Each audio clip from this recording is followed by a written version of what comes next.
Alrighty, so we've got our front faces done, and now what we're going to do is we're going to draw the sides that come out here. So it's pretty simple to do this, although it sometimes can be a little bit fiddly. So what we do is we go back up to the rectangle tool and we start drawing it in 2D. So I'm going to click on that endpoint. We want it to join up, so we're going to do that. And see how I'm starting to really fiddle around with this to try and get this right. If I get the angles right on this, I might have to do a bit of spinning around. Let's just do it like this.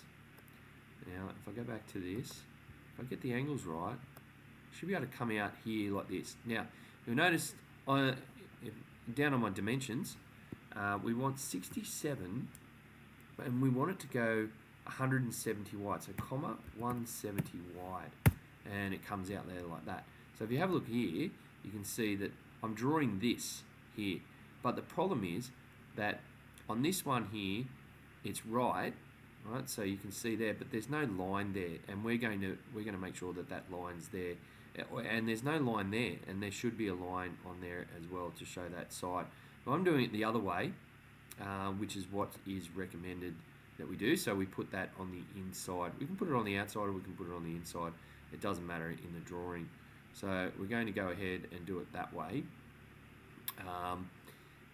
And then I can do this one as well. So we go out there and we go along here like this, and we say, right, this one is going to be 170 by 32. If you have a look when I first start drawing these ones, you can see that they tell you down in the dimensions what it should be. So if I go down here, you'll see the first one is 0, so I haven't come across here yet, and the second one is 67. So if I leave that, then what I can say is 170, 67, and I end up with that there. If I rotate this around, you'll see that it's only a 2D, basically a 2D part of it, and we need to make this 12mm thick. So we get the push-pull tool, and we go across here like this, and we type 12.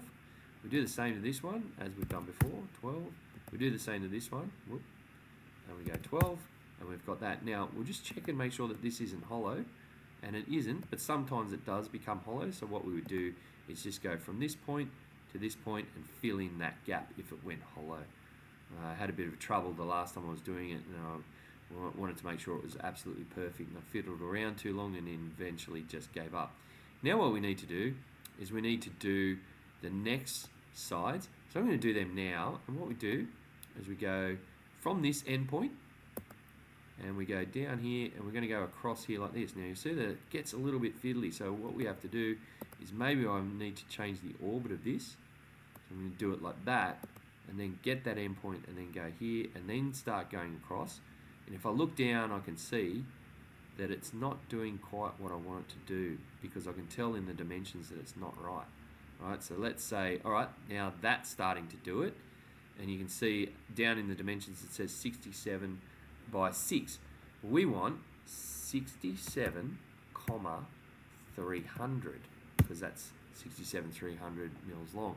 And you think, oh, that didn't work. Well, yes, it does, because there it is there. And the funky thing is that it's actually got that line there.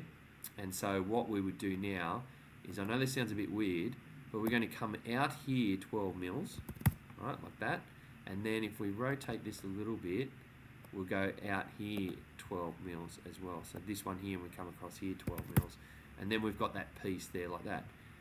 Now I'm just going to check and make sure that this isn't hollow, and it's not. It's solid, so it's doing its job, which is quite amazing for me. Sometimes I have to do a lot of fiddling and a lot of manipulation. Alright, I'll do this again on this one. Alright, down here, come out here about 6 mils, which it did. I go 32, 300. You should be able to hear me typing. And then I can use the push-pull to come out here. Or hang on, I need to rotate that to see what I'm doing. Oh, so undo, edit, undo, edit, redo the rectangle. Come out here for the push-pull. No, it's not liking me at the moment. Oh, won't let me select that rectangle. Undo the rectangle, I'll do it again. Right, here, there, 32, 300, Bingo, there's my piece. I'm going to bring this one out here 12, and I'm going to bring this piece across here 12. You can hear me typing and pressing enter as well. Then I'll pan this up a little bit, and I'll do the next one. So we want to start at this corner. I'm starting at this corner because I know that that's got to be 300 mils long. There we go. So 67, 300, and there's my rectangle there. Get the push-pull tool, bring it out here 12 mils.